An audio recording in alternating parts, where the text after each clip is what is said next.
नमस्कार भक्तों, आपका स्वागत है अद्भुत विचार चैनल में, जहां आज हम सुनेंगे श्रावण मास में रखे जाने वाले अत्यंत फलदायी व्रत 16 सोमवार व्रत की अद्भुत कथा। मित्रों, सावन सोमवार व्रत कथा भगवान शिव और माता पार्वती के प्रेम और तप की गाथा है। इस व्रत को करने से कन्याओं को उत्तम वर प्राप्त होता है और विवाहित महिलाओं का वैवाहिक जीवन सुखमय बनता है। हर साल सभी शिव भक्तों को सावन के महीने का बेसब्री से इंतजार करते हैं। धार्मिक मान्यता है कि सावन में शिव की पूजा करने से अमिट पुण्य की प्राप्ति होती है। इस पवित्र महीने में भगवान शिव का रुद्राभिषेक करने से सभी मनोकामनाएं पूरी होती हैं और जीवन में शांति और समृद्धि आती है। इस वर्ष 2025 में सावन माह की शुरुआत 11 जुलाई शुक्रवार से हो रही है और समाप्ति 9 अगस्त शनिवार को होगी। सावन का माह भगवान शिव को समर्पित श्रावण व्रत बेहद ही शुभकारी होता है। इस दिन सावन व्रत कथा का श्रवण और पाठ पूजा को सफल बनाती है। आइए सुनते हैं वह कथा। पौराणिक कथाओं के अनुसार एक नगर में अमीर साहूकार निवास करता था। उसके घर में धन धान्य की कोई कमी नहीं थी, परंतु संतान न होने के कारण वह अत्यंत दुखी रहता था। संतान प्राप्ति के लिए वह हर सोमवार श्रद्धापूर्वक भगवान शिव जी की उपासना करता था और संध्या के समय मंदिर में जाकर भगवान शिव के समक्ष दीप जलाता था। उसके भक्ति भाव को देखते हुए एक दिन माता पार्वती ने भगवान शिव से कहा कि हे प्राणनाथ, यह आपका सच्चा भक्त है तथा इतने वर्षों से आपकी पूजा अर्चना कर रहा है। आप इसे संतान प्राप्ति का वरदान क्यों नहीं दे रहे हैं? माता पार्वती का प्रश्न सुनकर भगवान शिव ने उन्हें बताया कि साहूकार के पिछले जन्म के कर्मों के कारण उसके भाग्य में संतान सुख नहीं लिखा है। यह सुनकर माता पार्वती ने भगवान शिव से आग्रह किया कि वे उस साहूकार को संतान प्राप्ति का वर प्रदान करें। माता पार्वती के आग्रह के बाद भगवान भोलेनाथ ने ये बात मान ली और स्वप्न में उस साहूकार को दर्शन देकर संतान प्राप्ति का वरदान दिया।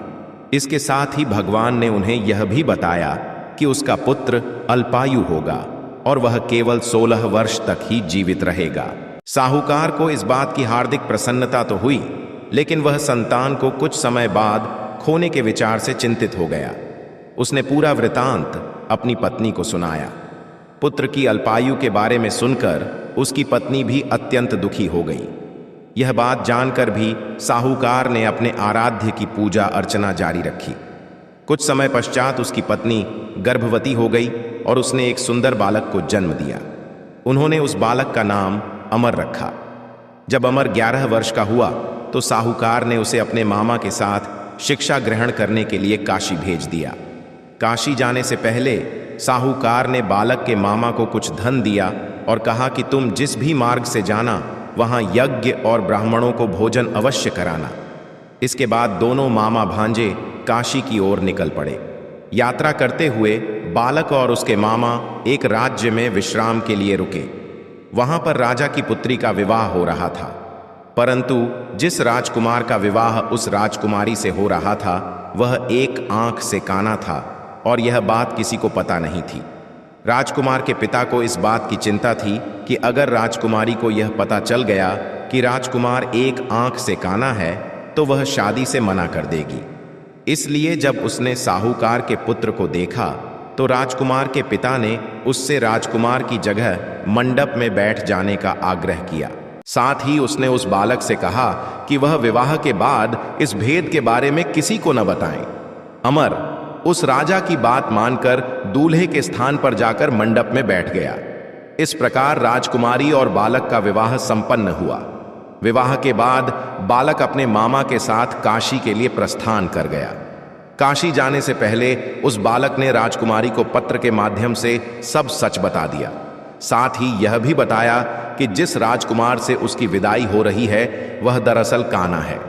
सत्य जानकार राजकुमारी ने उस राजकुमार के साथ जाने से मना कर दिया। वहीं दूसरी ओर मामा भांजे काशी पहुंच गए। वहां कुछ वर्ष रहने के पश्चात जब वह बालक 16 वर्ष का हुआ तो मामा भांजे ने एक यज्ञ का आयोजन किया। यज्ञ के समापन के बाद उन्होंने ब्राह्मणों को भोजन भी कराया और दान दक्षिणा भी दी। इसके पश्चात बालक की तबीयत खराब होने लगी। वह मूर्छित होकर जमीन पर गिर गया और उसकी मृत्यु हो गई। जब उस बालक के मामा ने बालक को इस अवस्था में पाया तो वह जोर जोर से विलाप करने लगे। उसी समय भगवान शिव और माता पार्वती उस मार्ग से गुजर रहे थे। जब उन्होंने विलाप की आवाज सुनी तो माता पार्वती ने भगवान शिव से आग्रह किया कि वो उस रोते हुए व्यक्ति का कष्ट दूर करें। तब भगवान शिव में देवी पार्वती को बताया कि यह वही साहूकार का पुत्र है जिसे उन्होंने 16 वर्ष तक जीवित रहने का वरदान दिया था। तब माता पार्वती ने कहा कि हे प्राणनाथ, इस बालक का पिता पिछले 16 वर्षों से सोमवार का व्रत करते हुए आपके समक्ष दीप जलाता है। कृपया आप इसके दुखों को दूर करें। माता पार्वती के वचन सुनकर भगवान शिव ने अमर को जीवन का वरदान दिया और पश्चात वह बालक जीवित हो गया। यह देखकर उसके मामा की प्रसन्नता का कोई ठिकाना नहीं रहा। इसके बाद काशी से पढ़ाई पूरी करने के बाद वह दोनों वापस घर की ओर निकल पड़े। रास्ते में फिर से वह नगर पड़ा जहां अमर का विवाह वहां की राजकुमारी से हुआ था। जब राजकुमारी ने अमर को देखा तो वह उसे तुरंत पहचान गई। राजा ने भी प्रसन्नतापूर्वक अपनी पुत्री को अमर के साथ विदा कर दिया। वहीं दूसरी ओर साहूकार और उसकी पत्नी यह सोचकर अत्यंत दुखी थे कि 16 वर्ष की आयु के बाद उनके पुत्र की मृत्यु हो जाएगी। लेकिन जब उन्होंने देखा कि उनका पुत्र अपनी वधू के साथ सुरक्षित घर वापस लौट आया है तो उनके सारे कष्ट दूर हो गए और उन्होंने प्रफुल्लित मन से उन दोनों का स्वागत किया। इस प्रकार भगवान शिव की निरंतर आराधना से साहूकार को न केवल पुत्र प्राप्ति हुई बल्कि उसके पुत्र को जीवन दान भी मिला। इस कथा का श्रवण करने से सभी मनुष्य पुण्य के भागीदार बनते हैं। यदि आपको यह कथा अच्छी लगी हो तो कृपया चैनल को सब्सक्राइब करें, वीडियो को लाइक करें और कमेंट में हर हर महादेव लिखना न भूलें। धन्यवाद।